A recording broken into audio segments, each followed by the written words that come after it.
Hey everybody, it's Emily at Arg Schooling, and I'm doing a vlog that I'm very excited about because I'm going to be reading some of my most anticipated books of the year.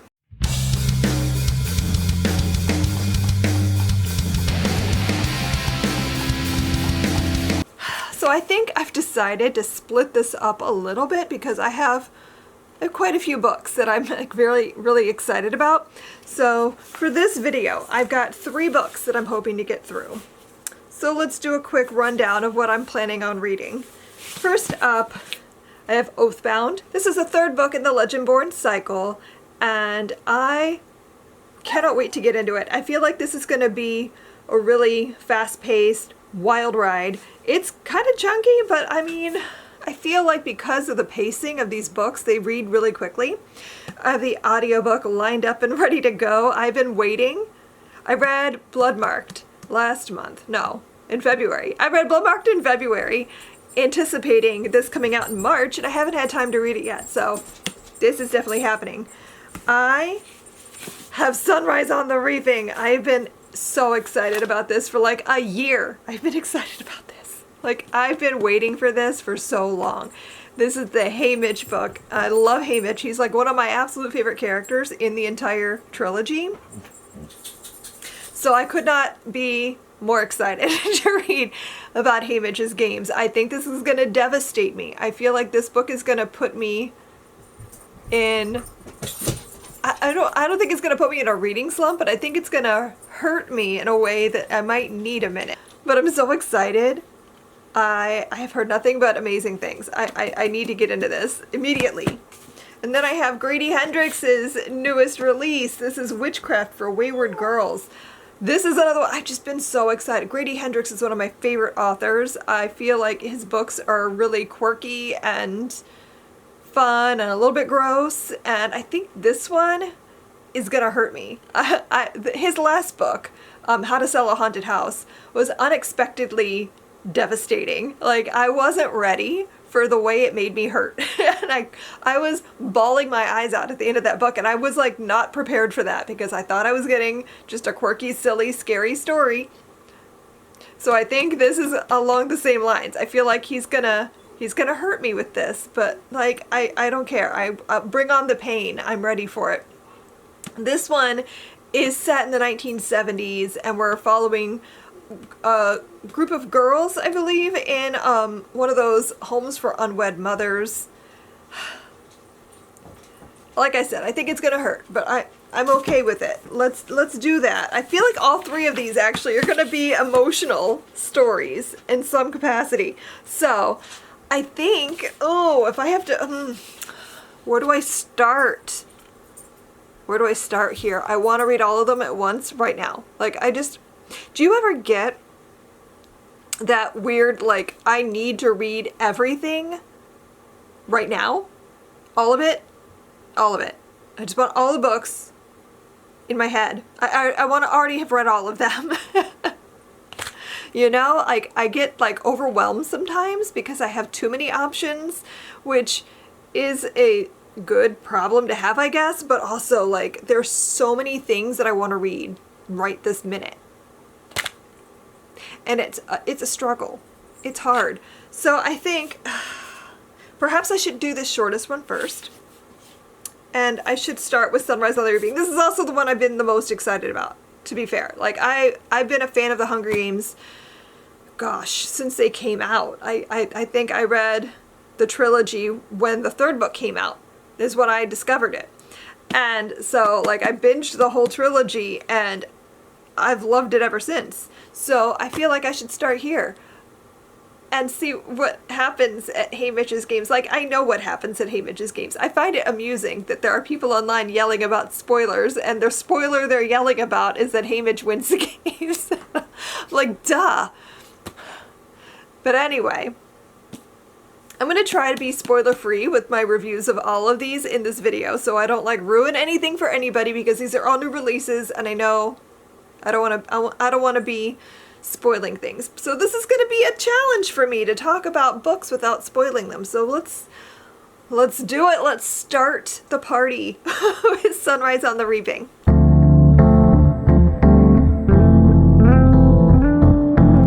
just wanted to pop in here because I just finished part 1 of Sunrise on the Reaping. And I have a lot of thoughts and I don't know how to talk about them. So I will say that if you are a longtime fan of the series, you are going to love this.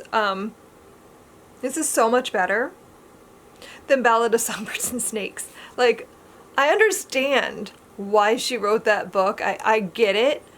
I didn't enjoy the experience of reading it because, like, I don't want to spend that much time with Snow. It was a whole book about him, and it was a lot, but it was informative, and there are callbacks in this to that book. So, like, I do recommend reading all of the previous books before getting to this one because it'll just, like, there's just a lot more you'll understand if you have that background knowledge. So despite how much I disliked reading that book, I'm glad that I read it because there are elements of that story in this book that are being called back. So it helps to understand certain things. But so far, I don't want to give you any details, but like this book has exceeded my expectations.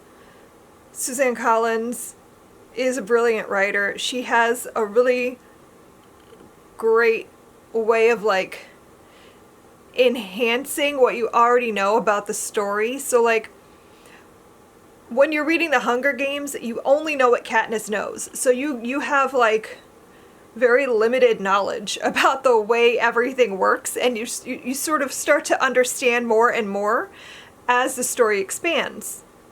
And this book, you're getting to know characters you've met in the Hunger Games series before that. Like, so you're seeing different characters that you know from previous games, you know, Mags, Wiress, those kinds of characters, BT, that you're familiar with, and you're getting to see what their lives were like before we meet them in Catching Fire.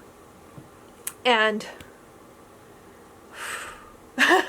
like, I just know that I'm gonna be in tears by the end of this book. Like, there's so many things happening already. The games haven't even started yet. I am currently, I don't even know, what page am I on? I'm 134 pages in. I have a lot more story left to go. Like, I've read, here, I think you'd be able to see it better if I do this. This is where I'm at. I'm not quite halfway. I think I'm like maybe 30 something percent. Yeah, exactly 33%. I'm a third of the way through the book. And it's so good. Like, I highly recommend. Like, I don't know how to talk about it because like I want to tell you guys things. I want to talk about what's happening, and I can't because I don't want to spoil anybody.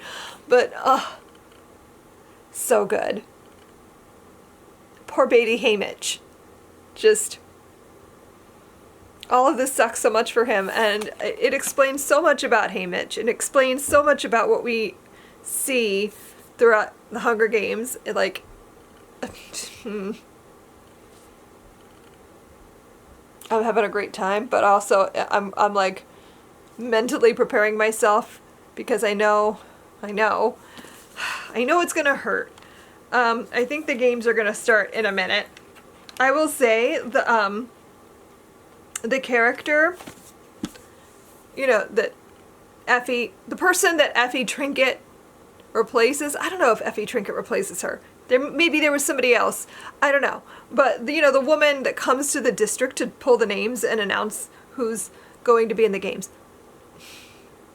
Her name is Drusilla, and she is horrible. And I'm just like, my Drusilla would never.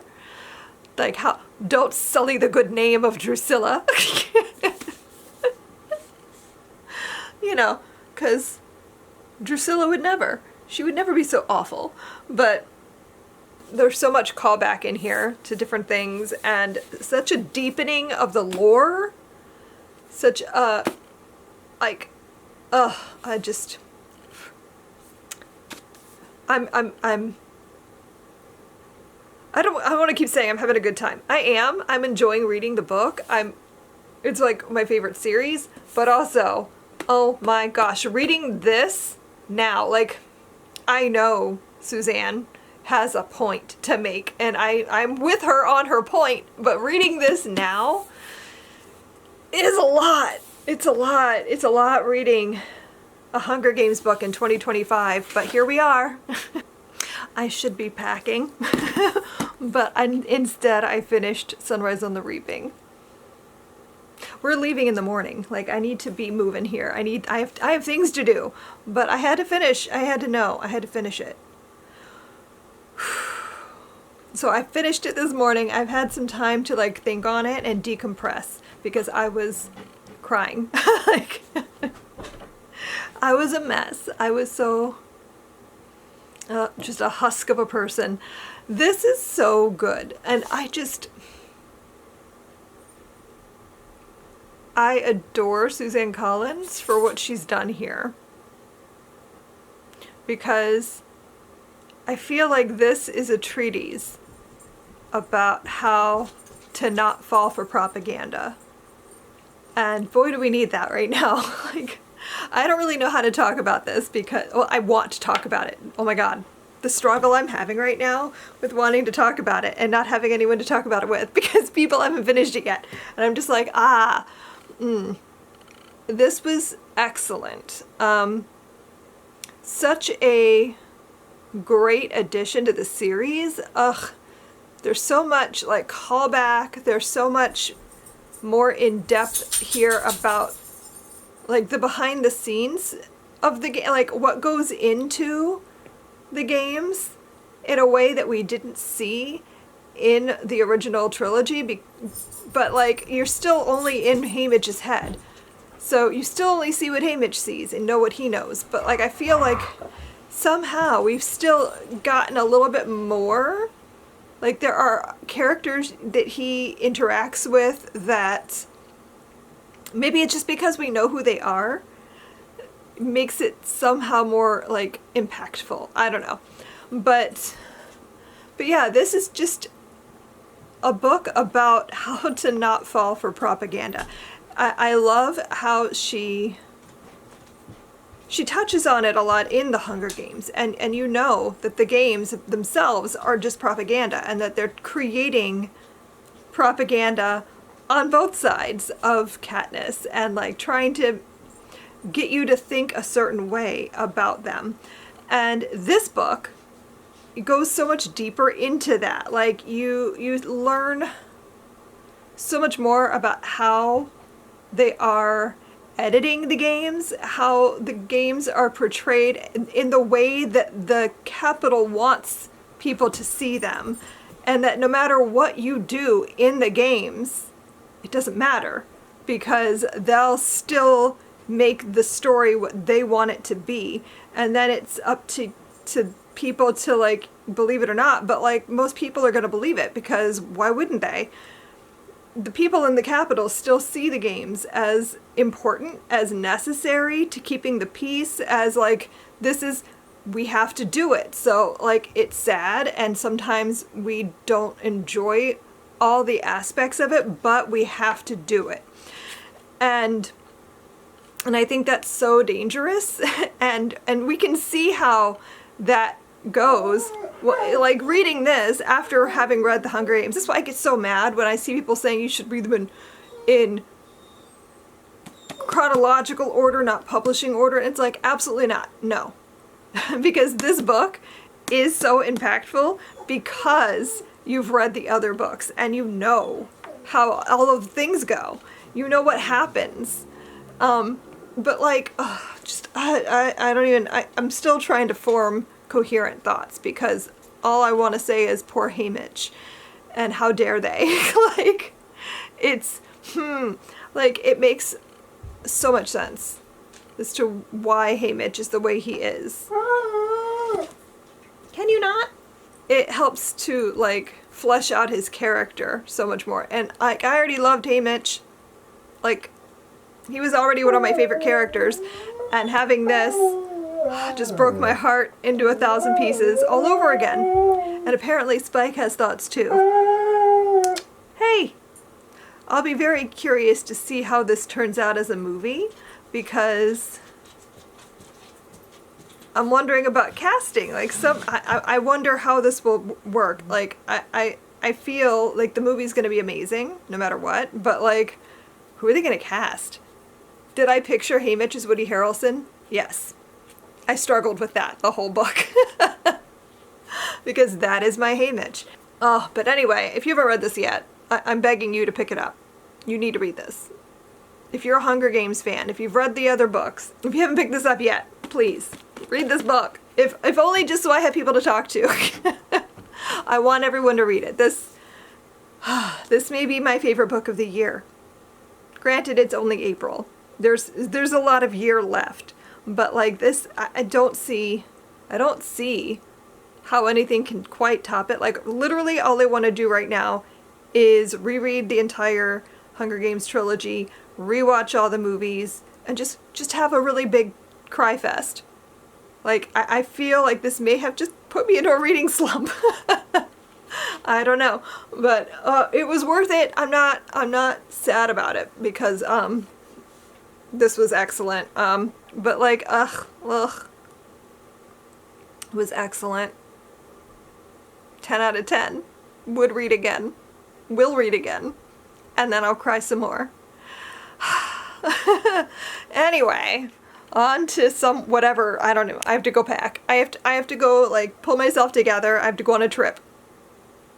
I'm probably not going to read anything because I don't know how to move on from this.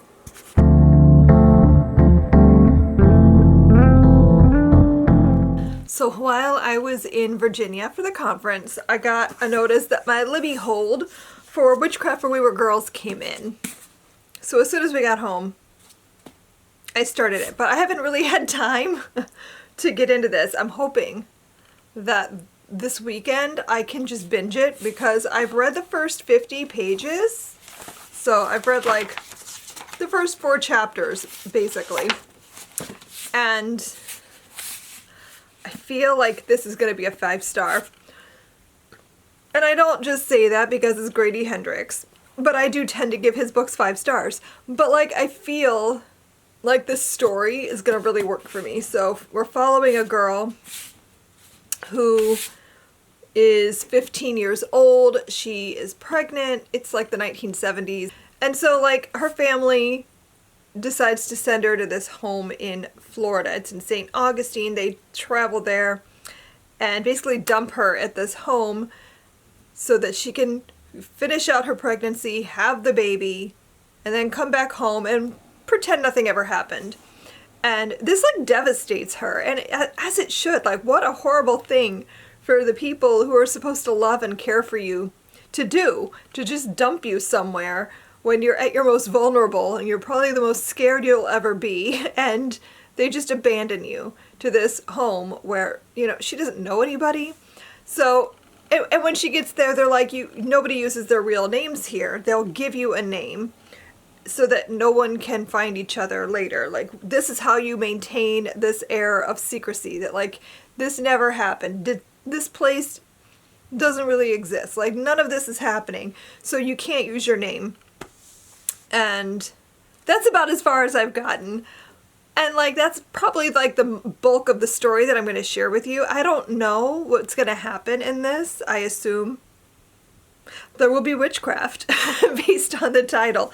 But also just like, I feel like this is a very timely story.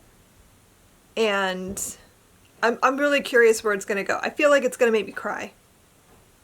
I can pretty much guarantee Grady Hendrix is gonna break me. And I feel like after reading Sunrise on the Reaping, like I should be able to handle it, but no, I think that might have made me more vulnerable. I don't know yet, so we'll see. But I'm enjoying it so far. I'm hoping to find some time to really dig into it. So when I have, I'm gonna try to check back in at like maybe the halfway point and let you know my thoughts. And then I'll come back when I finished it. So I'll let you know what I think.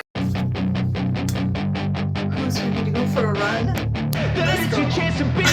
Hey kid, don't ever let them get inside your head. They'll tell you what to do in life instead of with everything you know that you could get. Just popping in really quick because I am now exactly halfway in Witchcraft for Wayward Girls. And I did say I would pop in at the halfway point, and I am loving this book. So this is exactly what I would want a book like this to be, because it's so very much angry teenage girls fighting back against misogyny. Like, that's the whole book, and I love it. I'm just like, I needed this right now, I think. So the story is about girls who are sent to this home in Florida when they're teenage pregnant mothers. And like they're all given different names, and they're not supposed to tell anybody their real name. They're supposed to just like exist here in this like liminal space until their baby is born. And then they go home and pretend nothing happened. But like, this is like a terrible place. They are mean to these girls. Like, I wouldn't call them like abusive. Like, no one's getting beat or anything like that. But they are all being treated as if they're stupid.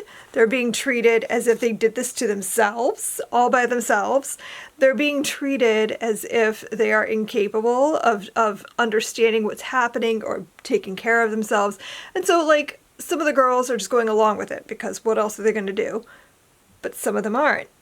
And, like, I'm not going to go into detail, but, like, they meet a woman who is maybe not who she says she is and gives them a little bit of guidance into how they can find ways to help themselves. So, and I mean, you can go ahead and assume you know what that is based on the title of the book, but like, I'm loving it. It's so good. It's so good. I'm hoping to finish it this weekend. I feel like I'm going to blast through the last half because, like, even just the setup was really good. Like, sometimes books take a minute to get going, and, like, maybe they're a little slow. Like, the pacing in this is spot on. Like, Grady Hendrix, I feel like he has really good pacing in his books. And he has, like, lots of, like, weird little moments in his stories. Like, there's some gross things happening. He's big on the gross. So know that going in. Like, I would say this is the perfect book. And I'm saying that at the halfway point. I could be wrong. But I think this is like a perfect beginner horror book. If you like want to dip your toes into horror, but you're not sure, you want something like scary. Like, there are some moments in this that are uncomfortable, but it isn't like scary. Now, understand too that like horror is subjective. I have no idea what scares you, but like, this is very much just a witches, angry teenagers fighting back, getting revenge, doing some nasty things to people. I mean, it's gross. There are some gross scenes, but it isn't like wake up and open your eyes gross. Wake up and open your eyes is a kind of gross that I would not recommend lightly to people. But I feel like this is like a gross you can handle. If you are, especially if you're a mother, if you've ever taken care of a child, if you can handle some ickiness like vomit and that kind of thing, then like, I think you would like this book. I think you could handle it. But like, I don't think it's like scary.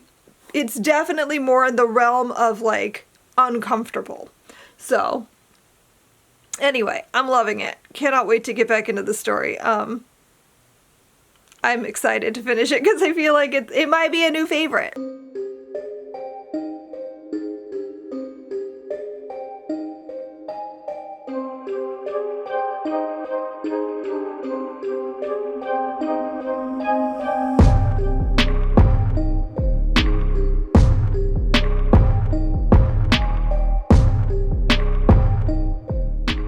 I just finished.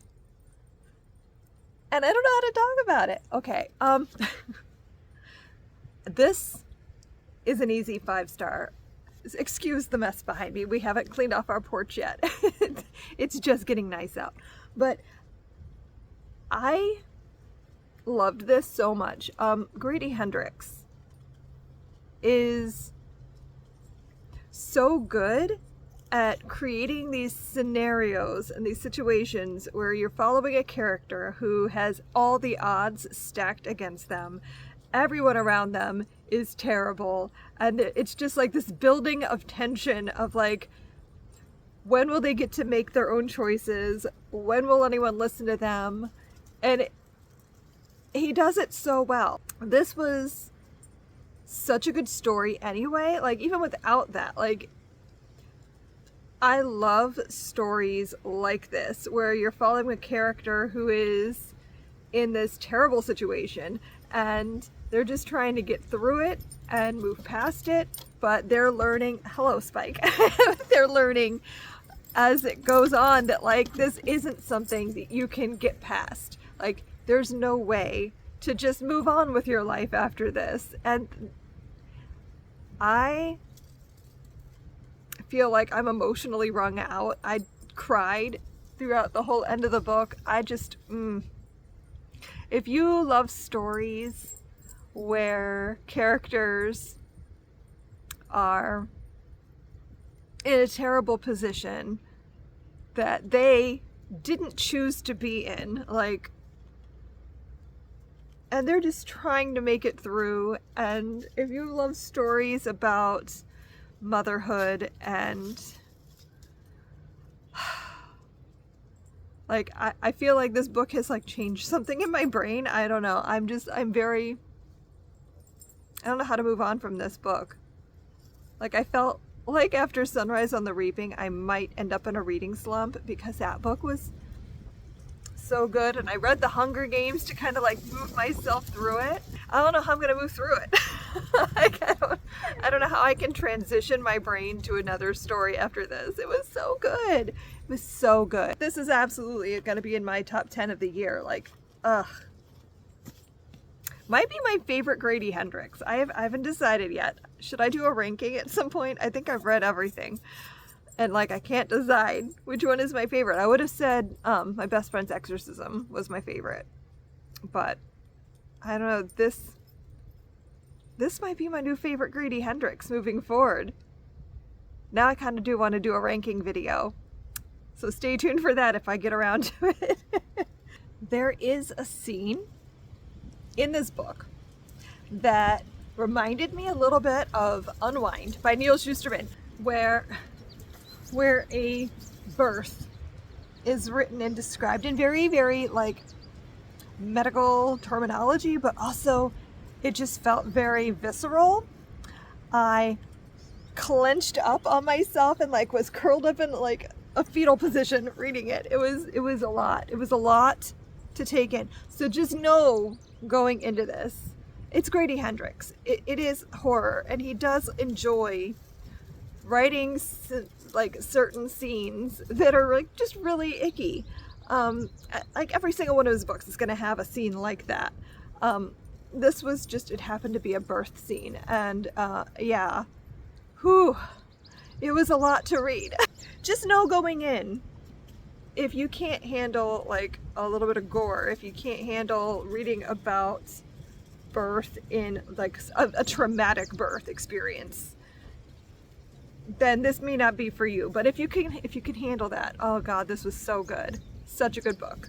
So I'm gonna still try to get to Oathbound because I really wanted to do 3 books in this video, and Oathbound is next up on my list, and so I want to make that happen. So I'm gonna try. I'm gonna do my best to be able to get through this moment that I'm in and pick up another book.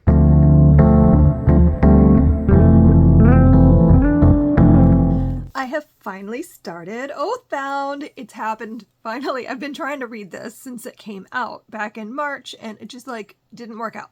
But I started it, and I have like 4 days to read it because I really wanted to have this done before the end of the month so I could get this vlog up by the last day of the month. That was the goal, because I want to be able to do my wrap up, and I can't do the wrap up until this vlog goes up. So it's like a whole ordeal. I'm like, can I do it? Can I make this happen? Can I read this book? It is almost like 650 pages. I am only just about 100 pages in. So I don't know. And I also don't really know how I'm going to talk about this book because it's the third book in a series. So if you haven't read, like, I can't tell you the plot. I can't tell you what's happening because this is just all spoilers. But I can tell you it picks up immediately after what happens at the end of Bloodmarked. So, like, there's no, like, transition. It's just, like, straight into where we left off. So that was fun. I was nervous because I did read Bloodmarked back in February, but it had been a little bit, and I was worried it was going to, like, take me a minute to, like, remember things, but it did not. I was right back in this world. One of the things that I will tell you that I really appreciated with the audiobook is that the first two books are just narrated by one person. You're only ever in Bree's head. Like, she's the one narrating the story. This has multiple narrators and you get to have different perspectives. And I think that's excellent because I always love in a series when, like, especially in a series where you're only getting one perspective, the story can, like, expand out. So I really like that. But I don't know what to tell you. This series is excellent. It's super fast paced. Like, it is just, things are happening immediately. We're already introduced to some new characters in the very beginning of this. I don't know. I'm very happy though. I was really excited to read this. I really liked Legendborn. Loved Bloodmarked. This, I feel, has the potential to be my favorite. I don't know what it is, but, like, third books in a series tend to be, like, really, really good. I don't know. So we'll see. But I'm enjoying it so far. So I hope I can do this. I'm a little nervous. I didn't have that much time today to read because I had a video I had to edit. I needed to do some other work. But I have to work on my bullet journal tomorrow. So that's a good chunk of time where I can just listen to a book. So I'm hoping to get through a good chunk then. But I don't know. Can I do it? Can I get through this in 4 days? I don't know. It's Saturday right now. It's so close. I'm cutting it really freaking close. But, like, what are you gonna do? It's life sometimes. But this does feel like it'll be really bingeable. So it's got that going for it. It's late. I'm really tired, and I'm gonna go to bed in a minute. But I just wanted to at least get this video, like, to at least get this started, since it had been a little bit since I read Witchcraft for Wayward Girls, because I had a couple other things I needed to read. So I'm finally getting back into this vlog. I'm very excited to finish it and finish Oathbound and share my feelings if I can. So anyway, I'm gonna go to bed, and I'm gonna read some more tomorrow, and I'll check back in.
Hey guys, it's Sunday afternoon. I just made some tea.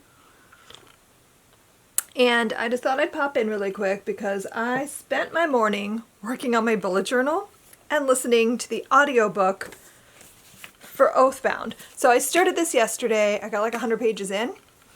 And so today, currently, I've about 200 pages in. So I'm like a third of the way into the book. And I listened to that while I did my bullet journal. I like to spend like an hour or two every month at the end of the month prepping the following month for my bullet journal. That's just a nice routine I have. It gives me a chance to play catch up on any reading I need to get done. It gives me a chance to kind of just zone out for a minute and do something creative and fun. My bullet journal is far from like aesthetically beautiful. Like I've seen some really amazing bullet journals out there. That mine does not compete with that, but it makes me happy. So that's what I did all morning. I'm gonna struggle a lot with communicating about the book I'm reading because, like I said, Oathbound is the third book in a series. I don't know how to talk about it.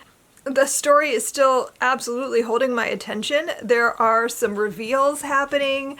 There are some twists and turns already. I think the thing that I really like about the Legendborn cycle is just how she just keeps you on your toes. This is not a book where I feel, maybe other people can, but this is not a book that I feel where I can never predict anything that's going to happen. Like, I just kind of go along for the ride. I don't even fully understand the magic system or any of it. Like, I don't quite grasp what we're doing here with the scion magic and like all the different like levels of demons, and there's so much going on. It kind of blows a little over my head, and I don't mind. Sometimes that's frustrating, but I don't know, something about this story still I'm able to hold interest, which is unusual for me. Like, I struggle a lot with fantasy because I feel like I don't understand the world building sometimes, or especially when it's based on a mythology that I know nothing about, like this is. I mean, I know a little bit about like King Arthur and the Round Table and that, but like this goes like a level beyond that. And I don't quite understand it, but I know enough to follow along. And I think that's what is important, that it's a really good story even without all of that. I'm very invested in what happens with Bree and Selwyn and all of that. Like, I'm invested in these characters and their journey that they're on, and that is what I think works for me with this, because I've DNF'd so many fantasy series over the years just because the world building just bogged it down too much and I just could not get into it. And I am pleased that that has not been the case with Legendborn, and I'm glad for that. I'm happy that I found something that works for me. So yeah, I don't know if I'm gonna have more time to read today, but I did get a good ways in. Like I said, I'm a third of the way. We're not doing school this week. This is our spring break week because I'm going to be going to Maine Thursday night for the conference that we're going to be vending at. So I'm going to be gone at the end of the week, and so I just felt like, you know what? Felt like a good time for a spring break week. She just finished her Korean class. She just finished up her science class that she was working through on Outschool. So like, it felt like a good break point. So we're taking this week off, which means I'm going to hopefully have more time to read because, like I said, I need to get this done. I have to have this finished. My goal is to finish it by Tuesday so that I can finish the vlog. Is that doable? I guess we're going to see.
Okay, so I finished Oathbound yesterday, and I wanted to just take a minute to sit with it and see what I wanted to say here.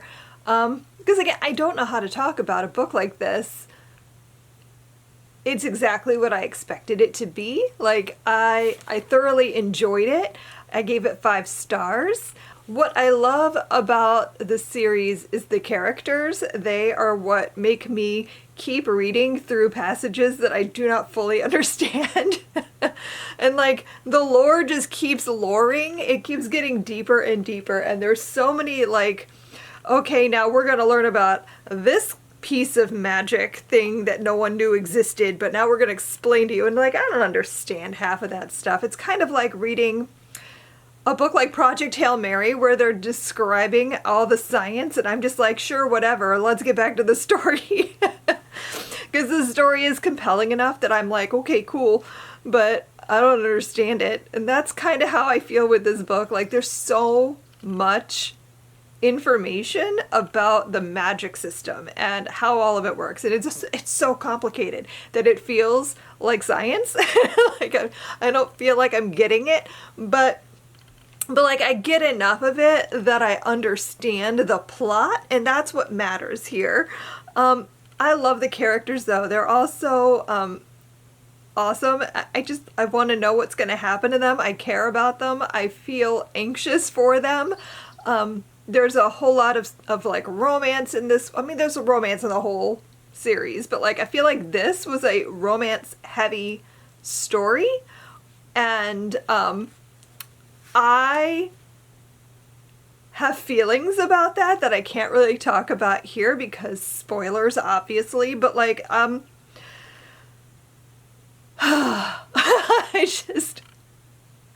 need to know. I need the 4th book. Apparently, there are 4 books in the series, and I'm going to need that 4th book as soon as humanly possible. Like, I don't know when it's meant to be out. I'm really hoping it's not like 5 years from now, because I need to know. I need to know what's going to happen. I have concerns. I have anxious need to know what's happening. Like, the end of this book is a huge cliffhanger, which you can see by watching my reaction when I read it. I don't know what to do with that. I have a friend who he only reads books in a series if the series is complete, and I'm like, whatever, that's silly. But now, I mean, I'm gonna have to wait.